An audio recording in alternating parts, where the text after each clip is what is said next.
Welcome to another edition of the SprintCarUnlimited.com Deep Dive presented by Dottie's Family Market in Dover, PA.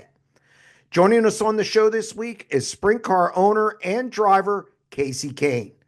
Before we get to Kasey, don't forget to check out Dottie's Family Market, your one-stop shop on your way to the races. They have fresh made subs and sandwiches with all the fixins, perfect for a night at the racetrack. Dottie's has everything you need in one location, including a full-service deli, a wide selection of groceries, and gas. If you're looking to sit down for a meal, you can check out the Hive Coffee House and Cafe for a great sandwich. There is also a seasonal greenhouse on site, and coming soon, Dottie's Crab House, where you can dine in for fresh seafood and all-you-can-eat Maryland crabs. Head over to the corner of Canal and Bull Road in Dover, PA. Dottie's Family Market has you covered. Now here's Kasey. Kasey, welcome to the Deep Dive. It's a pleasure to have you on. Yeah, thanks for having me, Jeremy. It's I've seen a lot of your stuff, but never really done a meeting with you, so it's nice to do this. Yeah, and I was doing some research beforehand, and it's a good starting point. Where you grew up, Uniclaw, Washington, and when you were born, the population was 5,000. It was 5,427, and in 1990, when you were 10, it was 7,227. And my question is, how do you get started in racing up in Washington? It's not. I don't know if it's a racing area or not, but how do you get interested in racing? Well, I'd say Enumclaw's a much bigger town than that now. Yes.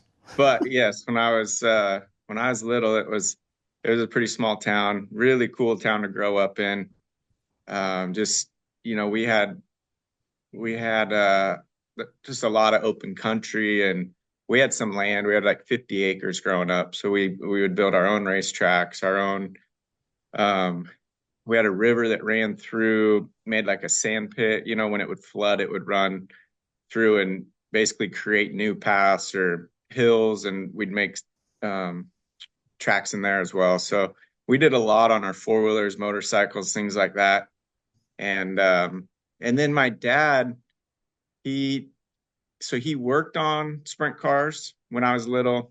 He sponsored them through his logging business, and and then he owned a sprint car. So I was around it and I just loved it, always wanted to be around it. But um, yeah, no one, my dad did a little bit of driving, but really I was the first one that was really into the driving side of things. But he was into sprint car racing, our family was. So that's how I got started. There's Skagit Speedway, there's Elma, a couple of tracks up there that good car counts and great racing, but not a ton of racing in Washington, but there's definitely a good bit of it. Now, I guess 17, you got in your first open wheel car, if I'm not mistaken. Yeah, so I started in mini sprint. I had a micro when I was 14, did four races. And then 15, I did um, micro, 16 mini sprint.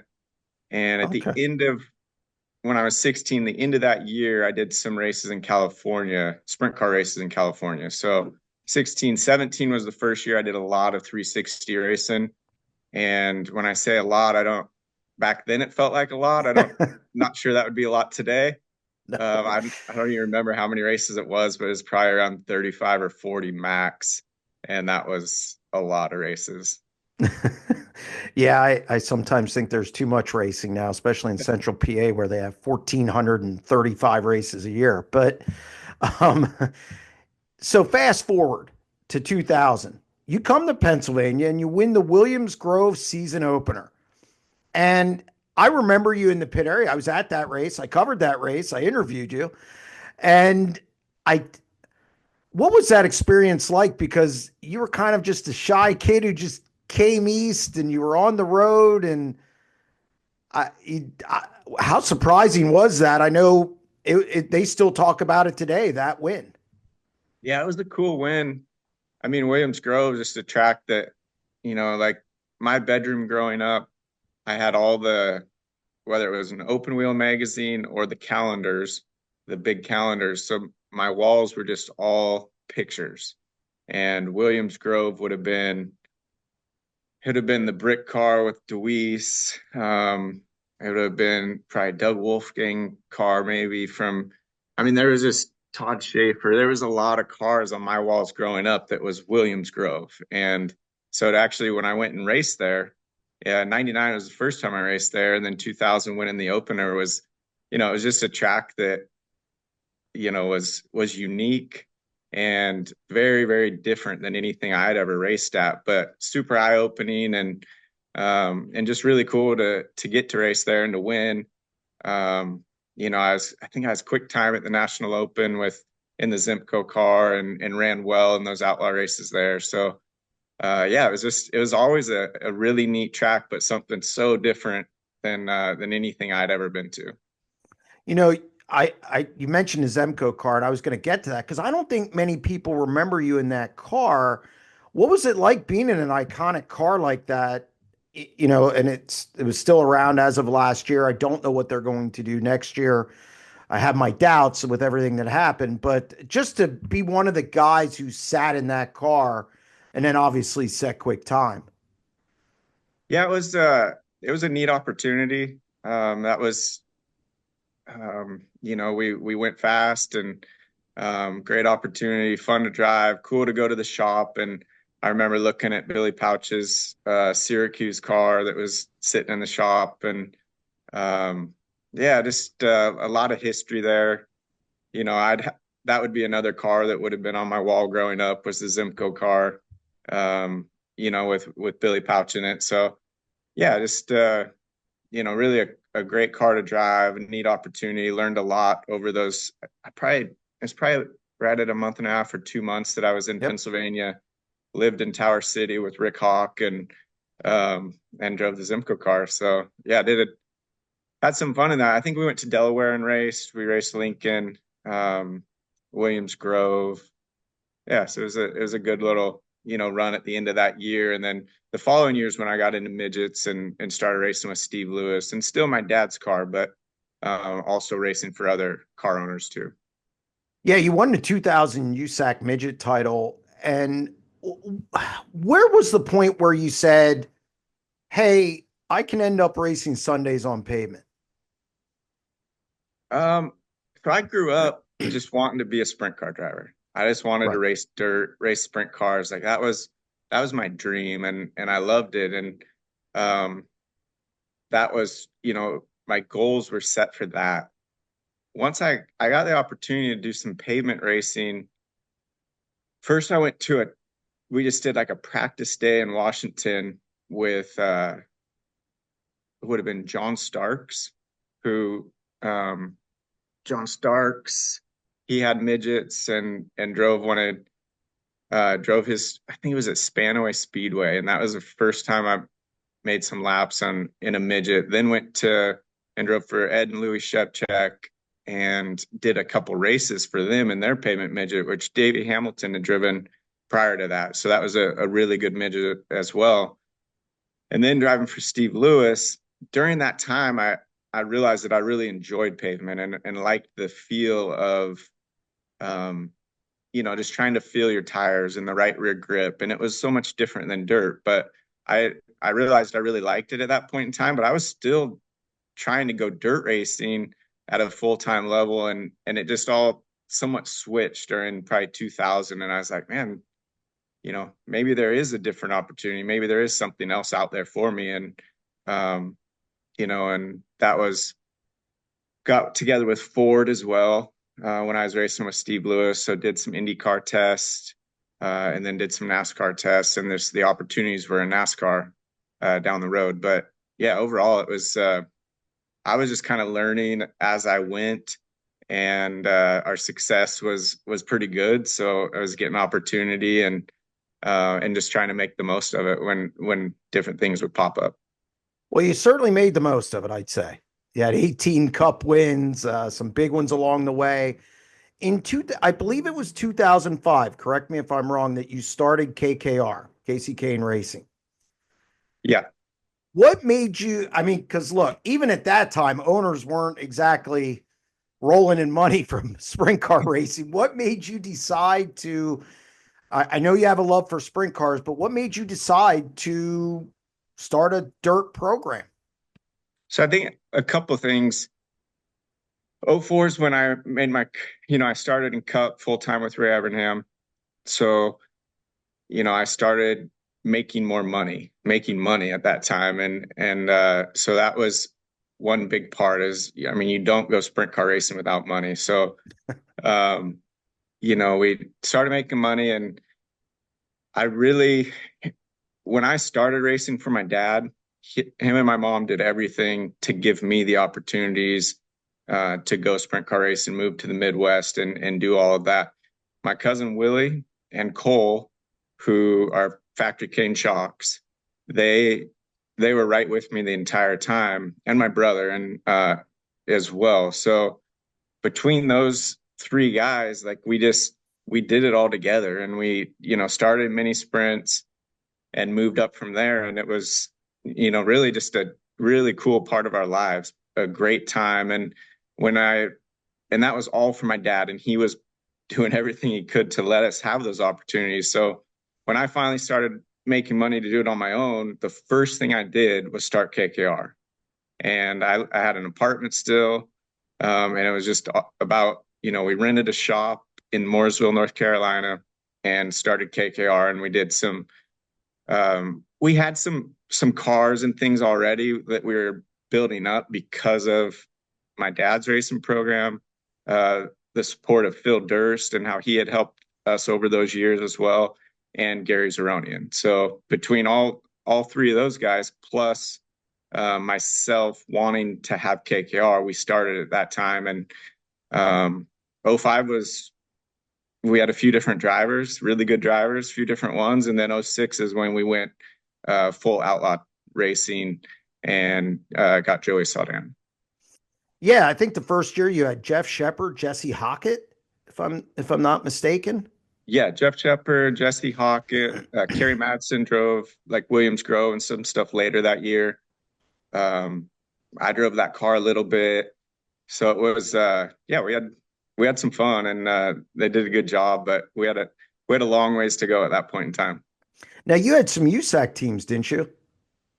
Yeah, we did USAC, we did the Mopar, had the Mopar deal and did a few years of USAC, midget, sprints, pavement, dirt, all non-wing, and then the outlaw teams. So there, and once that started, we had a lot of racing going on. Those were all in Indiana, so I wasn't near as close to those. We built a shop in North Carolina, um, basically rented and started building a shop so that we had our own place and moved into that pretty quickly. So you get Joey Saldana, and wins start piling up. What was it like for you to have a World of Outlaws car that first year in 2006? Because that's the pinnacle of this, I would say, the pinnacle of dirt track racing. And I mean, that had to be kind of a surreal feeling to have a driver like Joey and also have a team out there that was that competitive and that good. Yeah, and so the guys, um, my cousin Willie and my brother, Justin Adams got involved, Yep. around that time as well. So, and Cole and then we just started building KKR and we had the right people because we had all raced together in the past, and learned a lot, right? Like you have to want it, but you have to also, be learning as you go because it's kind of a never ending. Racing is never ending as far as what's out there and how you can learn it and the mistakes you make to get to certain levels. So um, yeah, we were in a really good place with that. We picked up a driver who had done the World of Outlaws and had a lot of success with Joey and just kind of put it together. And right away we were a winning team, and it was really cool because that was like an ultimate goal of mine was to win World of Outlaw races, win championships, things like that, and it happened quickly to win. The other stuff took longer, but we were able to win pretty quickly. Were you surprised how quick the success came? And what was the key, do you think, to that early season success or that early, success in those years? Yeah, I wasn't too surprised because I knew Joey could do it, and we had looked at different drivers, and we decided he was our guy, and he wanted to be part of KKR, the start of KKR. And then I knew my cousin Willie and just how hard he had worked over the years for me. I knew that they would be successful, um, and they were. It's you've had a long list of drivers. Actually, not that long. It's not that. You had Joey, you had Jesse Hockett, Jeff Shepard, as we said, Kerry Madsen, Jason Johnson, Craig Delansky, Daryn Pittman, Brad Sweet, James McFadden, Cody Paul Dara, McMahon, Cody Dara. Cody Dara, Yeah. which I want to get to some of those in a minute.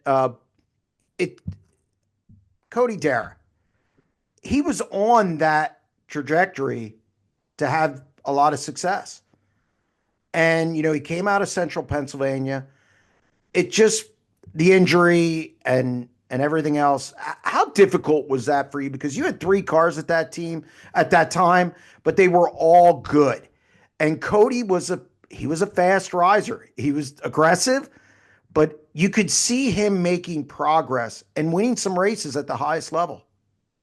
Yeah, Cody was great. And uh yeah, I mean what he was doing in Pennsylvania, winning and running up front, and then we hired him, and I just felt like he was going to be a perfect fit. He was a great guy, is a great guy, and did a really good job in our sprint cars. And those were some really fun years having him around here, and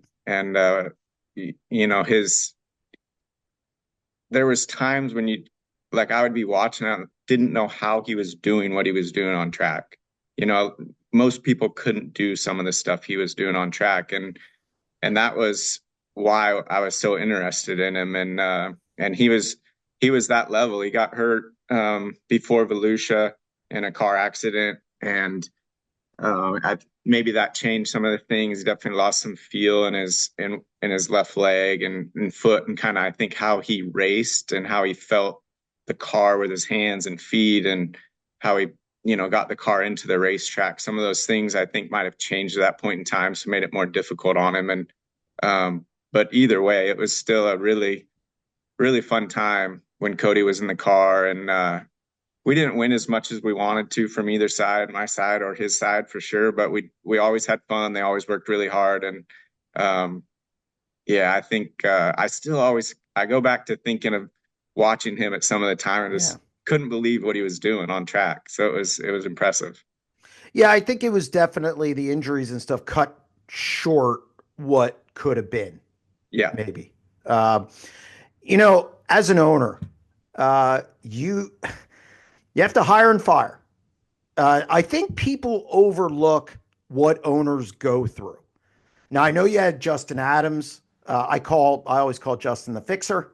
You don't want him coming in Monday and telling you anything. But I kid Justin about that all the time because he doesn't know, he never could tell me a work title. So I just made one up. But how difficult is that from the owner's perspective to have to hire and fire, whether it's crew chiefs, drivers, going through that whole process because they become friends, they become people you're around so much. Is that a difficult process for you? And, how have you negotiated that over all these years? Because you guys have been in it now 18, 19 years. Yeah, I think that it's something that you have to, that's part of it. And I feel like when you race here, if you're part of the team, whether you're a mechanic or you're the driver, we usually become friends. And I like people. So, and I definitely, take time to pick the people that are here, and feel like because of that, we have, friendships and things like that. So yeah, that stuff is not easy, and not something that you look forward to. But one thing that I've always been, really happy about and proud about is that, we more times than not, the people have stayed here for a long period of time. Whether you're a driver, whether you're a crew member, crew chief, mechanic, it doesn't matter. We've had a lot of people that have stayed here a long time, and I think that's really, really cool, and I'm happy about those things. So yeah, we've had a little turnover here and there, and everybody wants to do something different in life and go this direction, go that direction, maybe come back to KKR, but we always still stay friends. And and anytime I see anybody around that's been at KKR, we still say hi and have a nice relationship. And they're doing something that they want to do now that's better than when they were here. So to me, it's worked out really well. It's funny you say that. I reference Colton Gauss a lot. That guy. In fact, I was on the phone with him 5 minutes before I got on with you. He's running Baps Motor Speedway. You've had a lot of crew chiefs come through, Paul Silva, Ricky Warner. Look what they went on to do. Obviously, Willie has done a lot, Kale, all these guys who've come through there. You've got to feel pretty proud that you had a piece of that success with them coming through, being part of the program, and then going on to do other things and making huge contributions in the racing community. Yeah, for sure. And I think it's, the racing community, whether it's what Colton's doing, what Willie and Factory Kane, my brother, he's out back in Enumclaw, running a business out there and doing great with his family. We have other guys that are on NASCAR teams, in all different, spectrums on the NASCAR side. So yeah, everybody's went in all different directions. Some are still in racing, some are still, very competitive, doing great in racing. So it's cool to have those relationships and kind of see where everybody's at today. And yeah, happy for all of them. I've always said, and it gets downplayed to some of the people I've interviewed from your organization, I say there's a KKR way. And that when people come in, there's a way you guys do things. And does that start with you? Is that the case? Like, you're not waiting 3 days to wash a car. You're not. I notice you guys travel overnight a lot to get back home. You guys just do things a certain way, and it's been very successful. Does that start with you, or is it just an expectation when people come there? I think some of it might start with me. I think from the, um, I'm always on everybody about being prepared um, and and being clean and just showing that we're always at a high level.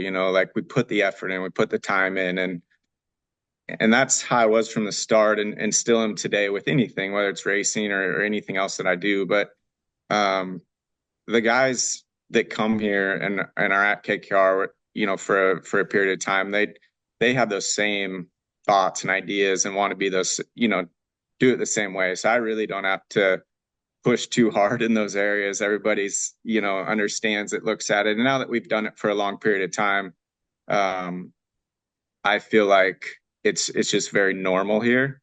And when I look around the sprint car world, it's pretty normal everywhere anymore. Um, I feel like on the national levels, I mean, every team out there is so put together and prepared, and I just don't feel like it's always been that way. When we started, I feel like there was more of a drop in some of those areas, and today I think everybody's pretty put together. So if you're not as focused, if you're not putting in the extra time that Eric and Brad and Ty and Joe Mooney and all the guys that have been on the 49 car over the last 5, 6, 7 years are putting in, you're not going to compete with them for an entire season. Brad Sweet, you're very close with Brad. Where did that relationship start, and how did it just kind of progress to what it is today? The relationship started me just watching him watching what he was doing, jumping in all different types of race cars, anything he could get in, basically, just trying to get a ride and then being successful. And, that was the guy I wanted to hire. And me and Willie talked about it for a pretty short period of time. And then we started figuring out how to get a hold of Brad and hire him. So Once we got a hold of Brad, he's been part of KKR and been a huge part of KKR ever since then. He's done a great job, whether it's driving, whether it's, working with the guys, whether it's just being a team player and pushing hard to make sure that we're on top of it and trying to always be the best that we can be out there. And that's Brad. I think anything that he does, he puts a huge effort into. He looks at from a lot of different perspectives, and he's been in racing for a long time now. So he has a lot of knowledge in a lot of different areas, and I think that's very helpful from the older he gets, and he gets more into the high limits and his track, out west at Chico, and just a lot of the little things he's doing for sprint car racing around the country. That's just off of knowledge and time and kind of the effort that he's put in and learned and things. So I think he does a great job, but he definitely has a drive, and that drive is something that we wanted early on when he was young, and he's been a huge part of KKR because of that. He kind of, I mean, got on my radar in a big way when he won the King's Royal in the Ollie's car, and he was part-time at that point. And was that a moment where you looked at that and were like, oh, look, this guy can be a champion? Yeah, he was, Brad's, he's always been good at Eldora. It's been, he won the Four Crown, the sprint car there, midget there, and then King's Royal is one other races there as well. So it's been a good track. But when he did that in the Ollie's car, that was his first King's Royal, and that was a huge night for us. So yeah, I mean, I just feel like if you give him the right amount of time, he puts the effort in and he'll figure it out. Like he had a process to learn how to win these championships that he's won the last 7 years or 6 years. And that's, once he figured it out, he's been unbeatable. I think that was 2000. Was that 2011 that he won that race? I believe it was either 2010, 2011. Believe it was, if I'm not mistaken. He's 13. 13. Oh, okay. Well, I was off by 2 years. There. Look at that. Yeah, But I'm getting old. My memories. Well, speaking of 2013, which is where I wanted to go next, you didn't win a championship. Joey probably does, if not for an injury. 2013, you hired Daryn Pittman. What made you go with Daryn? He was in Central Pennsylvania. Was it just a case of you saw how well he was doing there and you decided to bring him, back on the road? He was on the road before that. Yeah, I mean, really, I was looking and trying to find the next driver for the 9, and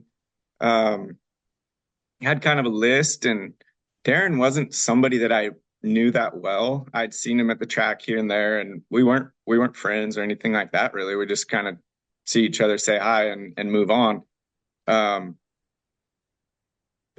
But there was a list, and every time I started looking at results and looking at what Daryn had done, he was better than the rest. And I think at some points he had done that pretty quietly.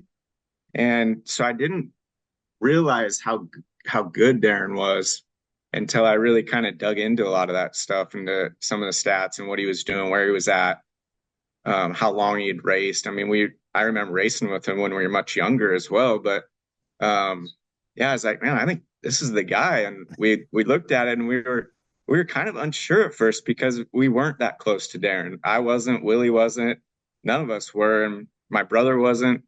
And finally, I'm like, yeah, this is our guy. We're going to try to get him. So hired him. He was excited to come to KKR and be part of it, which was great. And one of our best hires that I've had here. I mean, to have him and Mandy, their kids, like it's perfect. Worked out perfect with our families and just how it all went over the years. And then the on track winning races, championships, consistency, everything that Daryn brings to the table was better than I expected. For sure, better than I expected. But I knew that it was definitely in him because once I kind of dug into it, I knew that, yeah, he could definitely get the job done, and he did. what was 2013 like? And then also, because he's coming down to the last race with Donnie, and probably the one guy you don't want to face at the end of the year Yeah. in that position with a couple points either way is Donnie Schatz at Charlotte, where he's really good. You're good there as well, but I mean, still, it's Donnie Schatz. And you guys were able to get it done and win your first title. What was that whole weekend like? And then being able to beat a guy who, in my opinion, is on the top. He's on the Mount Rushmore with Doug Wolfgang, Sammy Swindell, and Steve Kinzer as the best in the sports history. And you guys were able to beat him. Yeah. So as soon as the season started, Daryn, what was it? It was Daryn, my brother, Mike Carver, and Colton. I'm pretty sure that was the team that Yep. year. And those guys, they were fast right off the start. So they won straight away at Volusia. They won, more races throughout. They got a pretty big points lead. And then Darren's very consistent. So they did a good job. Donnie picked it up and, reeled him back in. And by the end of the year, it was very close going into Charlotte, like way too close. But for the majority of that year, they were the best car. And then, Donnie picked it up and caught him at the end. But it was intense because I feel like the pressure's on our team at that point, right? The pressure's on my brother, the pressure's on Daryn, the pressure's on no mistakes. And Donnie's done this. He's won these. For him, the pressure wasn't on him. So it was easy for him to come out and have just a great weekend, gain points. And and Daryn and the guys just needed to get all they could. And he reeled him in even more at Charlotte. But at the end of the day, they won the championship. And that was really all that mattered at that time. So it was a solid year, a great first year with Daryn. And it was fun. It was cool. It was something that KKR had worked really hard on, was the championship. And, Joey had years where he was so fast all the way. And then it just didn't happen at the end, or something happened here when you said he got injured. But things happened, and the championships hadn't happened until 13, until Daryn. And it was actually Great Clips, number 9 at that point in time. That was a cool car. So we have a big banner up on the wall, the first championship with that. Then Brad also wins Rookie of the Year 2014. You have these two cars. Now, dummy me decided to write a column saying 2-car teams don't work. And Justin Adams called me. And this is over the years. It might have been a couple years, obviously, after that. And we were talking about it. And I'm like, that's true. You guys make it work. And I actually wrote a column the following week apologizing to Justin and KKR because I got that wrong. You guys have been able to pull this off. It's so difficult to do. What is the key that maybe you guys have found to make a 2-car team work? Well, I think it's definitely difficult, and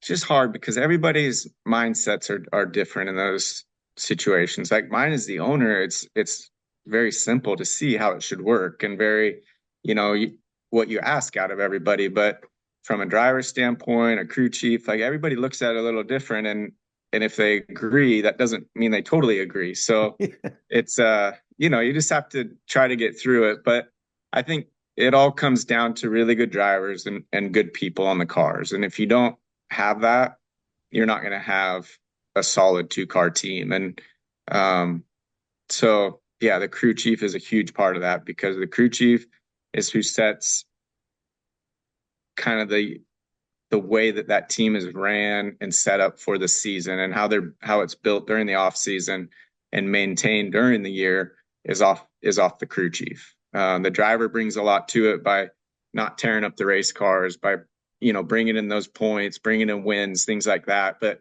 they have to work super closely together and be on the same page if you want those results. And if you want both teams to succeed, then they both have to work together, and that's it's not easy for sure. Um, the success of both KKR teams over the years is has showed we've had the most success when we've had our best two drivers and our best crew chiefs at the time. So I see obviously doing this for a living, I hear a lot of stuff and blah blah blah. And I see more conflict now within teams. You guys, I'm sure you guys have spats. You guys spend so much time together. As an owner, how do you deal with conflicts within your teams? Because I have been told that if Kasey has to come in and clean something up, it's everybody listens. So how how do you deal with those conflicts within a team? And is the key to kind of nip it right away so it doesn't fester? Yeah, I think it is. I feel like our teams have taken care of a lot of that over the years. Um, and the drivers have been a big part of that, because usually it comes from the drivers and how they race each other on the racetrack, or how this happened or that happened. It can be you just never know what it's going to be, but that's how it starts. And if the drivers are difficult with each other, it's just going to get worse. So I think our drivers have done a pretty good job, but on the same hand, I don't think it's been easy. And I don't feel like I've always known everything going on, because I've been, when I was in the cup stuff, NASCAR stuff for a long time, I was put a lot into the sprint car side, but I also put a lot on the guys to handle it themselves. And that's where, Justin and um, my brother, Eric, we've had some different guys over the years, but that's where it was on them and trying to work with their drivers and things. So I don't know. I just feel like people, it goes back to people and how they can engage and get along and work through things. Well, you've had a lot of good ones, and now you also have to deal with sponsorship. And that kind of was the deal with Daryn at the end there. Sponsorship was tough. This is not cheap. It just gets more and more and more expensive. I'm sure if you look at your bottom line in 2006 compared to say 2016, 17, you probably have to take a minute. So, how Yeah. difficult was that whole process? He wins a championship, but all the sponsorship stuff, then he gets an opportunity at Roth, and then you kind of do that deal. How difficult was that for you as an owner? Well, I think at that time, a lot of it was what I was doing and kind of where I was, and my health. Seriously, I was struggling on the NASCAR side. As the season would go, I would get further and further behind with my hydration and just couldn't catch up. And it was a struggle for me. So in a way, I knew I needed to back off of the NASCAR stuff, but I didn't want to stop racing because I love racing. I love what I have here at KKR and what I had for those years in NASCAR as well. Um, so Daryn was just, I just kind of, it wasn't necessarily his fault. He did an awesome job here, but I didn't want to start another team, and I wanted to do more racing in sprint cars and be a bigger part of KKR. So yeah, so it kind of all changed a little. Daryn went to Roth and had success there, and I started doing some more here, and then hurt myself, and then James came in and did a great job for us in the nine, because I always like having two cars. I think Yeah, it'd I'm be amazed easier by just it. yeah, I think it'd be easier just to have one. Uh, you know, people, driver, like that would be a little easier to maintain, but I always enjoyed two more. So I try to make that work every year, um and because of Napa and Curb Records, Brumos Collection, people who Caravan, like we've had a lot of great partners over the years and right now that are, making us, making it capable for me to keep that going. So I got to ask you about your five straight championships with the World of Outlaws. Brad Sweet, Eric Prutzman. How did their personalities are not the same? Uh, Eric is, I find him very funny. I think he has a very dry sense of humor. Yeah. But how did you get them to mesh? Because he was on the 9 car at first, and then you've done this before. You've moved guys around and it's worked.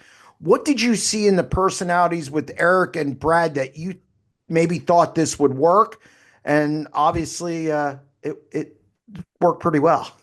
Well, you never really know. But yeah, as different as they may be, I think it has helped how they perform and how they consistently perform each year together. So it's worked out great. They've had a really strong relationship that's created wins, big wins, championships, kind of everything that you would dream of and want in sprint car racing, and they've done it together. So it's pretty cool. When Eric first started here, he was on the 9, and I just really liked what he did that off season, how he prepared, how they went into the year.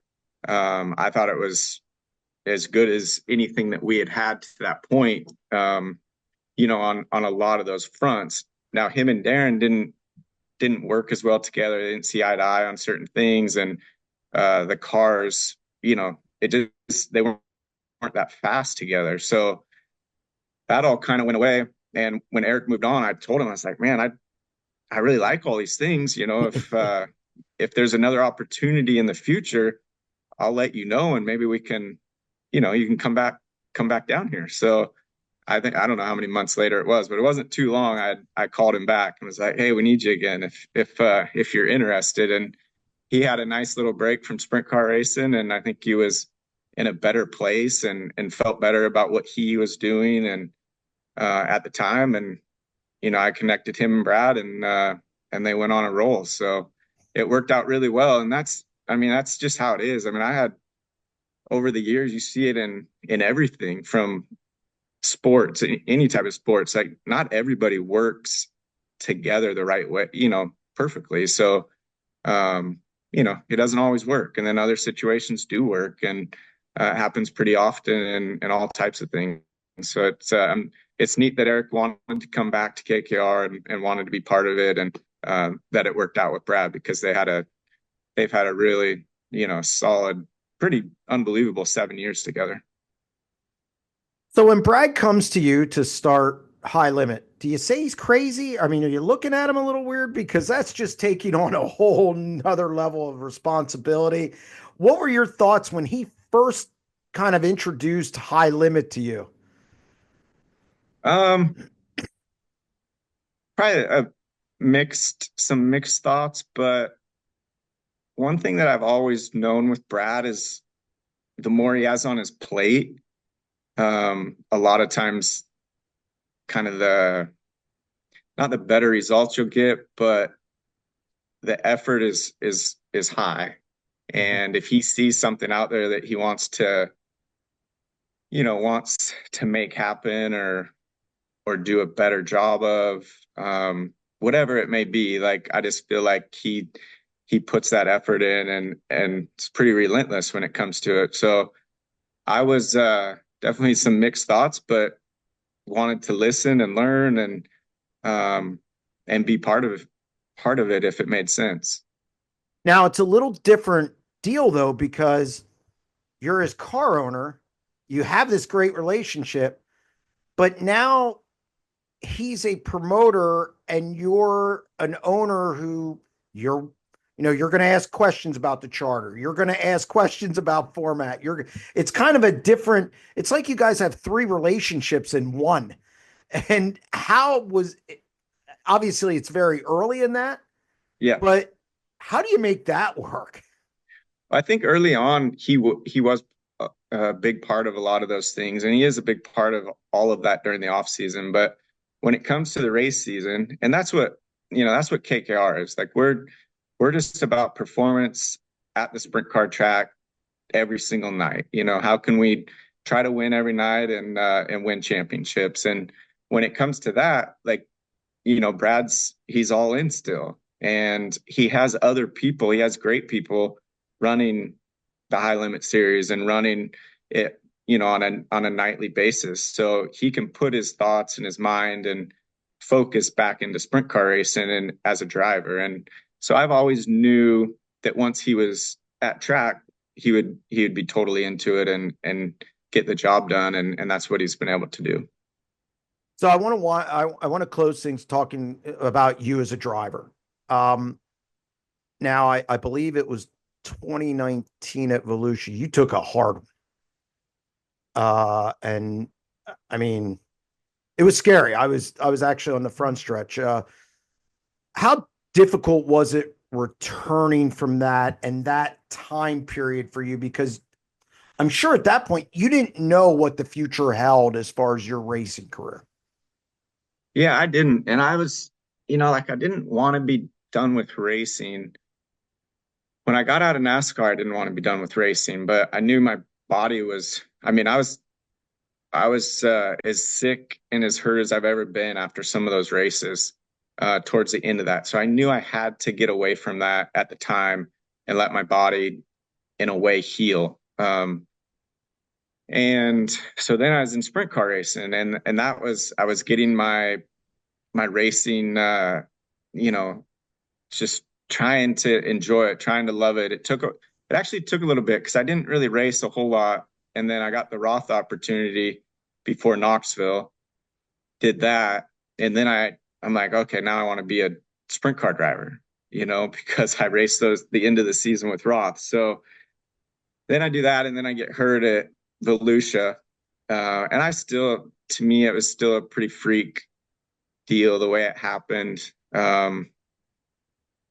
I just, I don't like how I look back at those things and you learn so much stuff, but you shouldn't put yourself in certain positions, and that's what I did. I had myself in a bad spot, but I would have never expected the car in front of me to go zero throttle on entry. The track was wide open, so it just Yeah. was it just didn't work out at the time, and I'd put myself in that spot to take that accident because of it.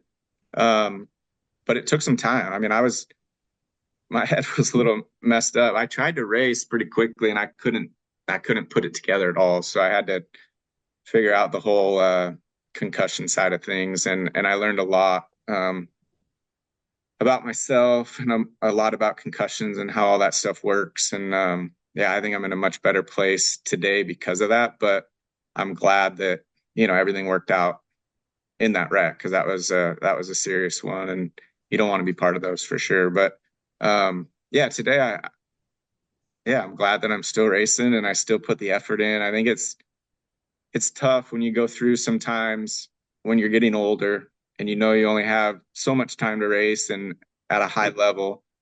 You don't want to fall off because it's what happens. These kids are so good at the start, and the thing about kids is they don't have the experience. Other than that, they're so good and talented early on in their careers. They're just trying to get that experience, and that takes time. That takes being in race cars, being in all different types of scenarios.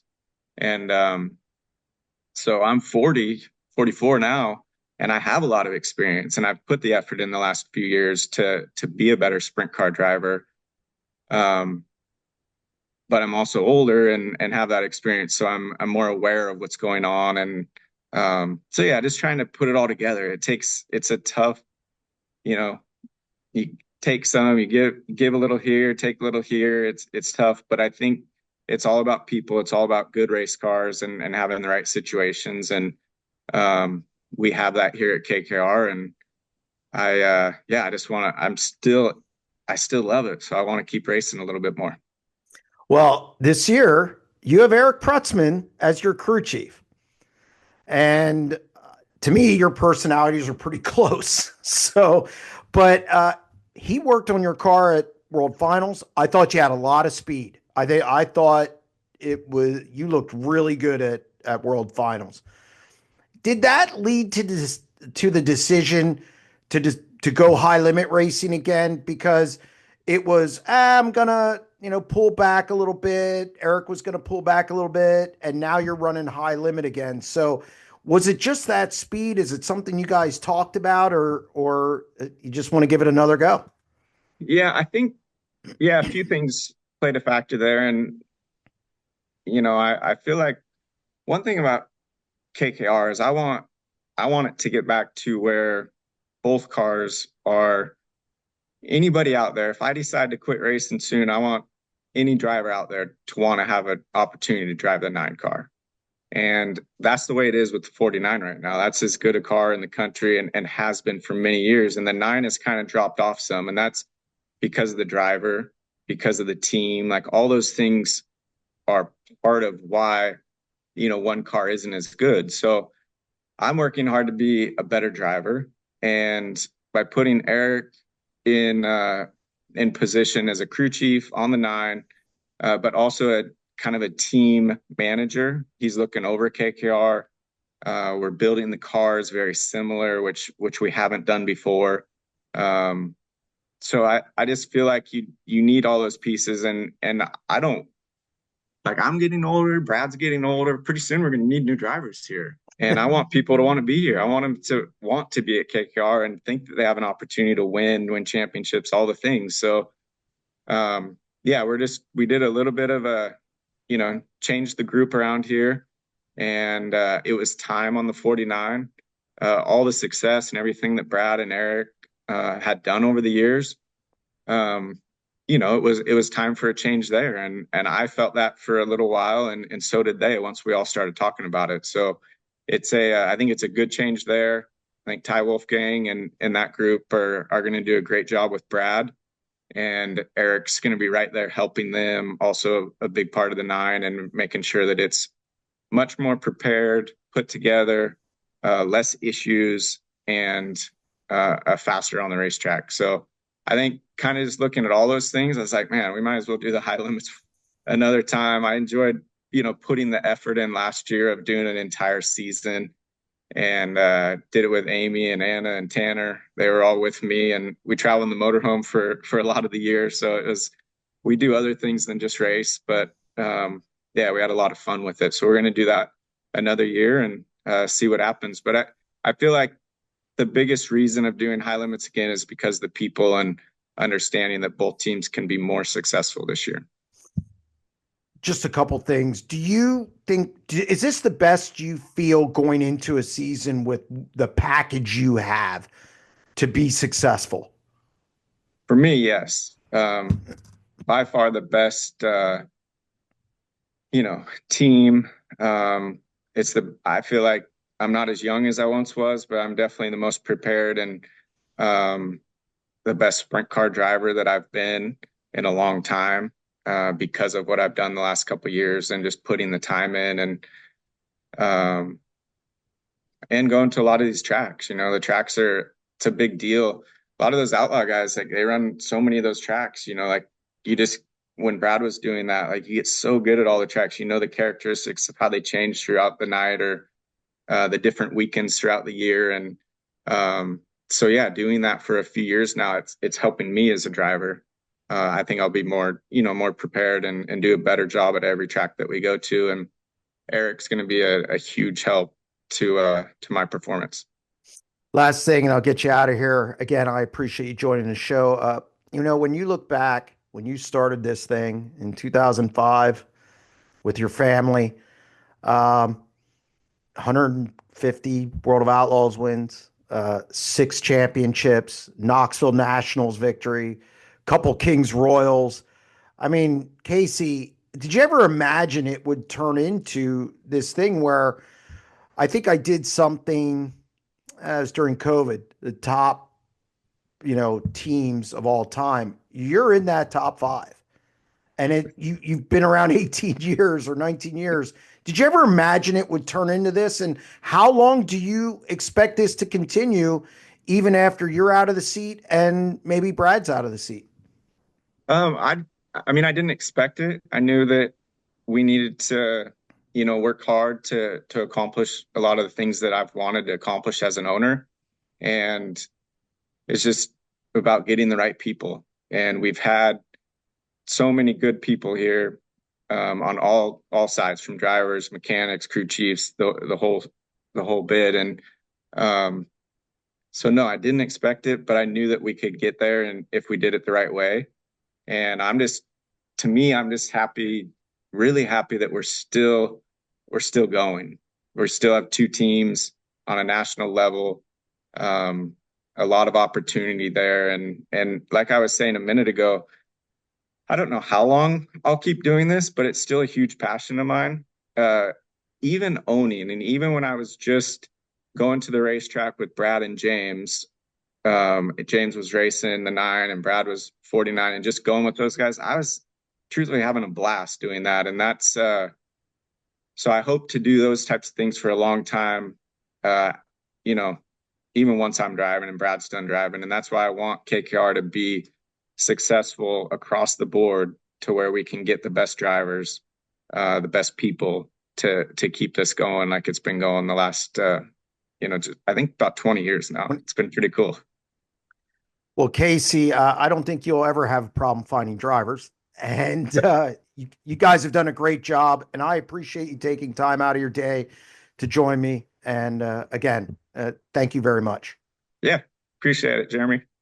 That's going to wrap up this edition of the SprintCarUnlimited.com deep dive presented by Dottie's Family Market in Dover, PA. Check them out.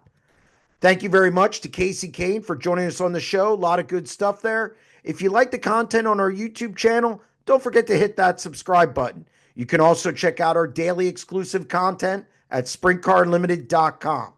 We'll be back next week with another edition of the Deep Dive.